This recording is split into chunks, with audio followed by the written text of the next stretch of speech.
Hello and welcome to a Smurd P video, and today we're looking at Marvel Legends X-Men 97 Goblin Queen, aka Madeline Pryor. Oh, goodness, I always say that wrong. Anyway, I feel like they took, the animation series took a classic tale and literally they told it with like one episode to go. It was fantastic, absolute fantastic. And I love mainly I love the Inferno prologue rather than the Inferno event itself. But fantastic job, X-Men 97. Delivered very well. Here are all the other characters that you can get. If you're watching this review, I have reviewed Magneto and the Executioner. So let's get out to the Goblin Queen and have a closer look. Firstly, I wanted to say I'm very happy that Madeline Pryor now exists in my collection.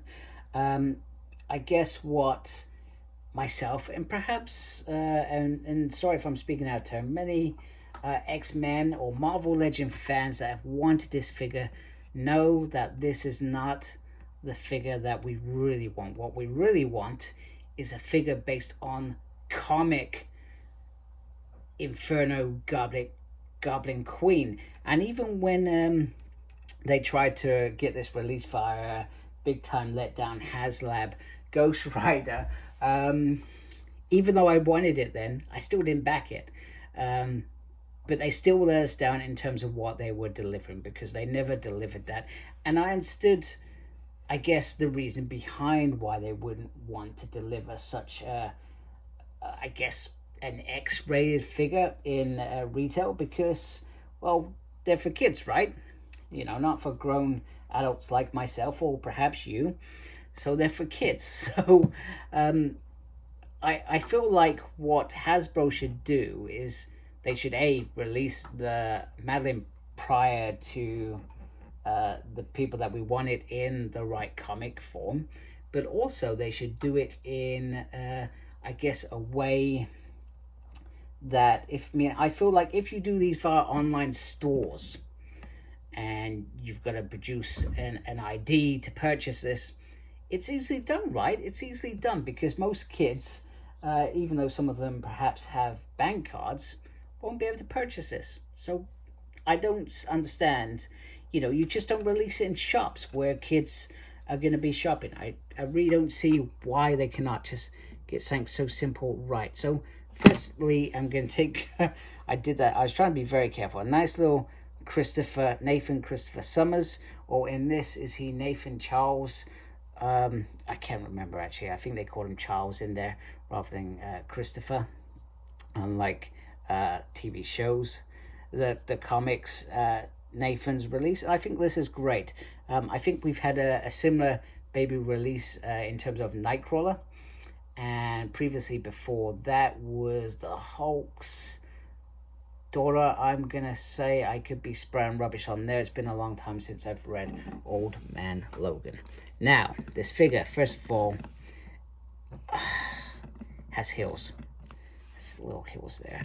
So I find it very difficult to actually get her to stand in, oh my goodness, just pulling the hands off, in a place where she actually stands. So she may fall over numerous times, and that is always going to be the problem when you release a figure with heels. However, if she didn't have heels, I would perhaps be saying she should have had heels, man. So, sorry Hasbro, you perhaps can't win with this one. Okay, you're not gonna, come on, you can stand there. No, okay, right. So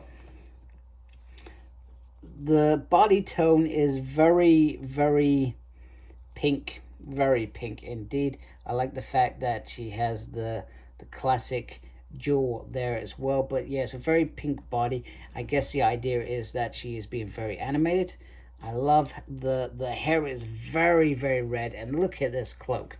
That is a very cool cloak. I really do adore that cloak, and I feel like this is a body that we've had before. I feel like I've got a Storm with a mohawk that has a similar body to this one.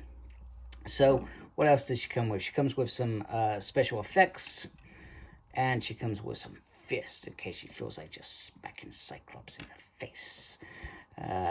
You know, and don't get me wrong, the story, considering how harsh X-Men 97 is, they didn't do the Madeline story as originally told, you know. They basically just said that this is a clone of Jean Grey.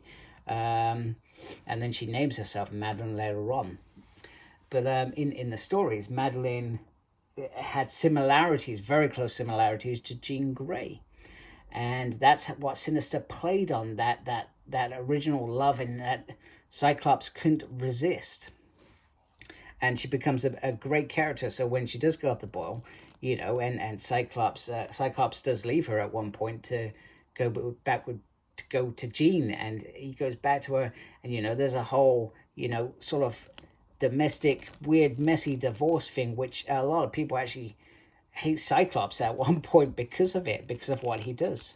So they didn't give this Madeline Pryor the same life as the one that I think would have made people feel a little bit more.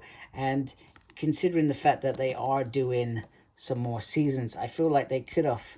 I know Dark Phoenix and the Phoenix Saga came and went before this, and it was probably going to be very difficult. But I feel like it would have added a bit more oomph. But obviously I appreciate that it perhaps was a little bit harder to achieve, etc. And I'm sorry, I've been doing articulation, not saying what I'm doing. Nice movement there. Nothing on the waist. And she can do a little bit of the splits. She has a swivel there, and then she has a nice double there. You do have this cloak to be mindful of. And then movement on the foot. Not really a lefty and righty, but you can see what, you know, what I'm trying to do with this. You can get her into some cool poses. The thing that will always become hard done is the fact that she has heels on and how that works out. So I'm just going to put on some effects, and to be fair, there's not much else I can say. I mean, I could probably talk about the comics a little bit more, but you know, you're just going to be bored. So I'll put the effects on. We can have a little look at that as well. And just quick comparison, here is Jean Grey knocking over her opponent. Clearly Jean wins this one, but I just wanted to show them together. I'm really sorry, that was not how it was meant to go, but you know, this is obviously a decent different Jean than the 97 one that we've got. It will be interesting to see how that looks as well. I'm just going to put it down because I feel like she's going to fall. And because I can, here's a little faux dump. So we got Sinister here. Let's shift Sinister out of picture, and let's bring in her son all grown up. There we go, very, very cool. And then finally, from the comics, it wouldn't be right to do this without Havoc. There we go.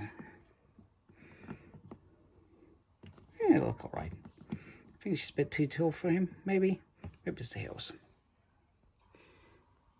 And there's something sinister around the corner as Madeline gives Cyclops a whooping thump in the face as she runs off. So there you go. There is my review of the Goblin Queen, or Hail the Goblin Queen. So if you like my video, do please support my channel by subscribing. Thank you for taking the time to watch this video. Thank you to those already subscribed to my channel. Make sure you look after yourself, and as always, embrace geekiness. Take care. Goodbye.